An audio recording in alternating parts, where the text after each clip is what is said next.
Here with head men's basketball coach Andy Sharpe. Coach, first time we've had an opportunity to talk with you this season. Your non-conference portion of the schedule is finished. 6 games. You enter conference play at 4-2 on a 4-game winning streak. Kind of recap a little bit of what you saw out of your squad the first 6 games of the season. Kind of saw a mixed bag out of our squad, to be honest with you. Starting the year in Kansas City at the Central Region Challenge was a great experience. To play in a historic building like Municipal and to play some really quality teams from our region. We got our butts beat twice, and came out of there with some questions on where we go from here, because we knew coming home we were going to play a home game and then go on the road to another ranked opponent. So it was good to get back home and get a couple practices in and then play and kind of get the feeling of winning a ball game again. And obviously going to Dallas Baptist was a big game for us for a lot of reasons. To go over there and play and execute how we did was really encouraging. They're going to be a national tournament caliber team again this year, and I was just so encouraged coming out of there because we really focused on the scout, and we were able to execute a game plan, and so coming out of there we were really pleased, and we said, this can't be the best thing we do all year. If this is the best thing we do all year, we're not going to have a very good year. So turning the page and playing a couple more games at home, wasn't real happy with our starts in a few of those games. We just didn't start very well, and as we get into conference play, we're going to pay a price if we don't start well, and that starts tomorrow going to Searcy and playing Harding.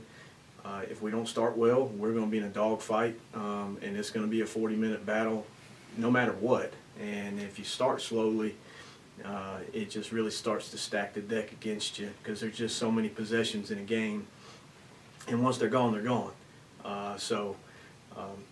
Going into conference play, I'm excited to see, just our attention to detail, how disciplined we can be on both sides of the ball, and kind of see where we stack up going into conference play.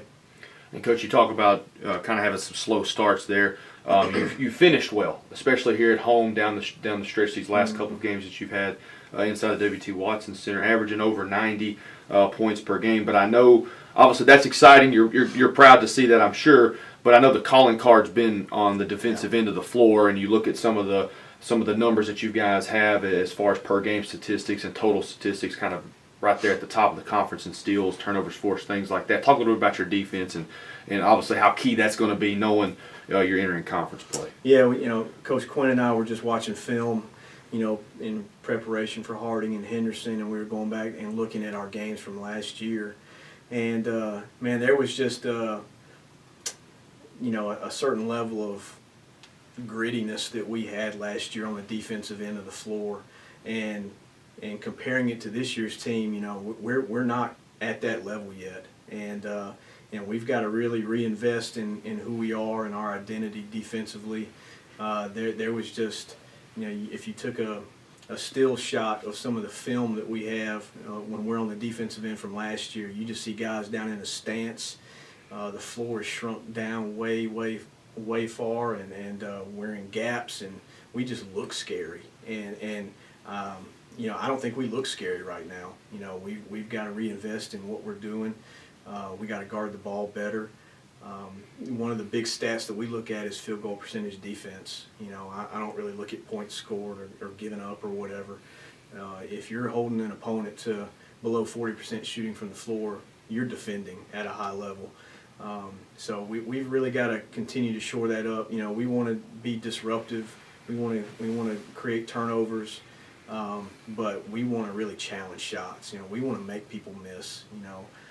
So we've got to continue to buy in defensively to how we're going to play and the standard that we're going to play to. And it's going to be tough tomorrow night, because inside Rhodes Reeves Fieldhouse, they're going to shoot the cover off the ball. If they're allowed to be comfortable, they're going to make you pay. So going into conference play, we need to. I was just telling Coach Quinn, we need a few more days of practice. Like we need a couple more 2-hour practices where we're grinding on each other and we're really shrinking the floor down and getting after it. So we're going to have to play, an SAU brand of basketball defensively the next 2 games for sure to have a chance to win. And Coach, from starting tomorrow night through the new year, through January 1st, you'll have 6 more conference games, and then really once January gets here, that grind, that all familiar grind through January and February of the conference slate. I want to talk about your roster for a second. Talk about the depth that you guys have and how comfortable you feel knowing that really at any given time you can put a handful of different guys in different areas on the floor, and how much you think that'll benefit you moving forward. Yeah, obviously we have 3 guys that we're counting on heavily, like we did last year, and Aaron Lucas and the Brooks brothers, and I think we saw it. I forget which game it was now. It might have been the champion game, but we'll just wholesale the next 5 guys will go in. And our guys know that, and we preach every day about guys staying ready, and continue to work on your game and compete in practice and staying ready, because we will find 5 guys that are bringing it, and it might not be the 5 guys that we want, but we'll find 5 that are going to go compete.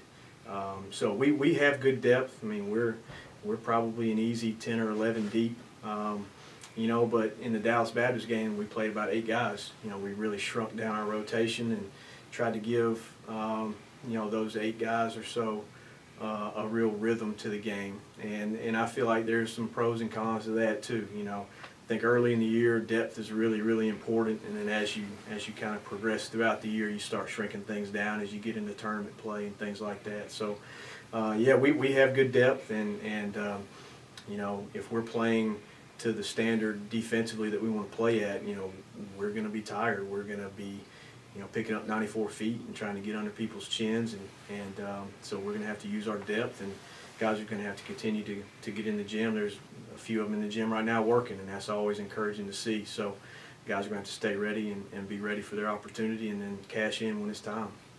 Coach, tomorrow night in Searcy against Harding, Saturday afternoon back inside WT against Henderson State. Obviously, you've hit on it during this interview, but what's it going to take for your squad to get off to a hot start in conference play to these next 2 games? It's always good when you make your first couple shots, and we saw that. We saw us not be able to do that in Kansas City, where we came out and really struggled to score, and kind of got behind the 8 ball and had to scrap to compete, and then you go to Dallas Baptist and you make like 4 of your first 6 threes, and the game completely changes. Things begin to open up that weren't there previously, and it's all contagious. We didn't shoot well against Delta State, and we've got to continue just to be confident in who we are and our abilities. And guys have to shoot open shots, and we expect them to shoot open shots and make open shots, and so the start is just so important. We've got to establish ourselves defensively. We expect to be the most physical team in the league, the toughest team in the league, and we got up and lifted weights at 7 a.m. this morning. I don't know what other teams are doing. I don't really care, but we're gonna play to a standard, and we're expected to be tough. And how you start games is really, really important, because like I said, I mean, there are too many good coaches in the league. There are too many good players. They get you down early and get you in a hole. It's really hard to get in there again. So the start is very, very important in all these games. Well, Coach, best of luck Thursday night. We look forward to getting you guys back here home on Saturday. All right. Thanks, Pump.